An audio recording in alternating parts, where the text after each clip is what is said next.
Assalamualaikum warahmatullahi wabarakatuh. Yang saya hormati Bapak atau Ibu selaku dosen pembimbing pada mata kuliah IKN, yang saya banggakan teman-teman seperjuangan satu kelas. Puji syukur mari kita panjatkan kepada Allah SAW dan selawat serta salam semoga tetap tercurahkan kepada Nabi besar Muhammad SAW.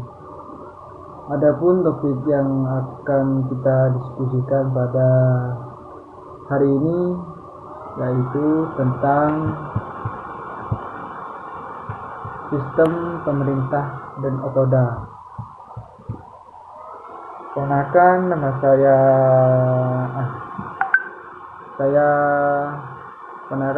Ahmad bin Yasin sebagai moderator dan materi.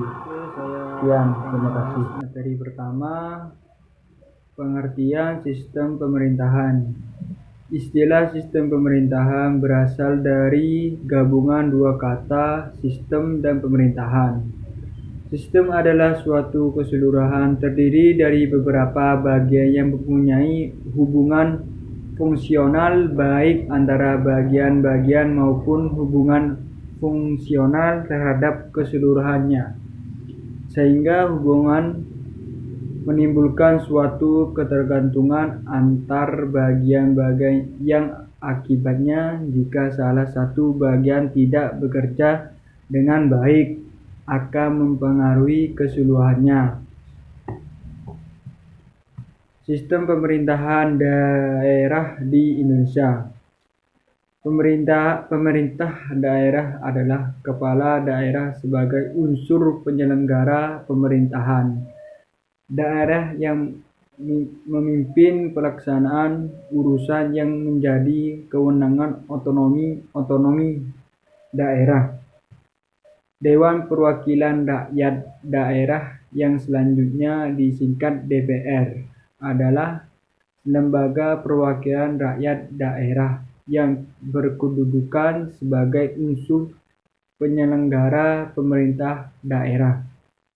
Urusan pemerintah daerah adalah kekuasaan pemerintah daerah yang menjadi kewenangan presiden yang melaksananya dilakukan oleh kementerian negara dan penyelenggara pemerintah daerah untuk melindungi, melayani, memperdayakan, dan mensejahterakan masyarakat. Materi kedua dilanjutin. Tugas dan wewenang DPRD kabupaten atau kota sebagai berikut. 1. Membentuk perda kabupaten atau kota bersama bupati atau wali kota. 2. Membahas dan memberikan persetujuan rancangan perda mengenai APBD kabupaten atau kota yang diajukan oleh bupati atau wali kota. 3. Melaksanakan pengawasan terhadap pelaksanaan perda APBD kabupaten atau kota. 4. Memilih bupati atau wali kota. 5. Mengusulkan pengangkatan dan pemberhentian bupati atau wali kota kepada pemerintahan pusat untuk mendapatkan pengesahan pengangkatan dan pemberhentian. 6. Memberikan pendapat dan pertimbangan kepada pemerintah daerah, kabupaten atau kota terhadap perjanjian internasional di daerah. 7. Memberikan persetujuan terhadap rencana kerjasama internasional yang dilakukan oleh pemerintah dan daerah, kabupaten atau kota. 8. Meminta laporan keterangan pertanggungjawaban bupati atau wali kota dalam penyelenggaraan pemerintah daerah, kabupaten atau kota. 9. Memberikan persetujuan terhadap rencana kerjasama dengan daerah lain atau dengan pihak ketiga yang membebani masyarakat dan daerah. 10. Melaksanakan tugas dan wewenang lain yang diatur dalam ketentuan peraturan perundang-undangan. Otonomi daerah di Indonesia. Pengertian otonomi daerah. Otonomi adalah kesatuan masyarakat hukum yang mempunyai batas-batas wilayah yang berwenang mengatur dan mengurus urusan pemerintah dan kepentingan masyarakat setempat menurut praksara sendiri. Berdasarkan aspirasi masyarakat dalam sistem negara kesatuan Republik Indonesia. Otonomi dapat mengandung beberapa pengertian sebagai berikut. A. Otonomi adalah suatu kondisi atau ciri untuk tidak dikontrol oleh pihak lain maupun kekuatan luar. B. Otonomi adalah bentuk pemerintah sendiri, self-government, yaitu hak untuk memerintah atau menentukan nasib sendiri. C.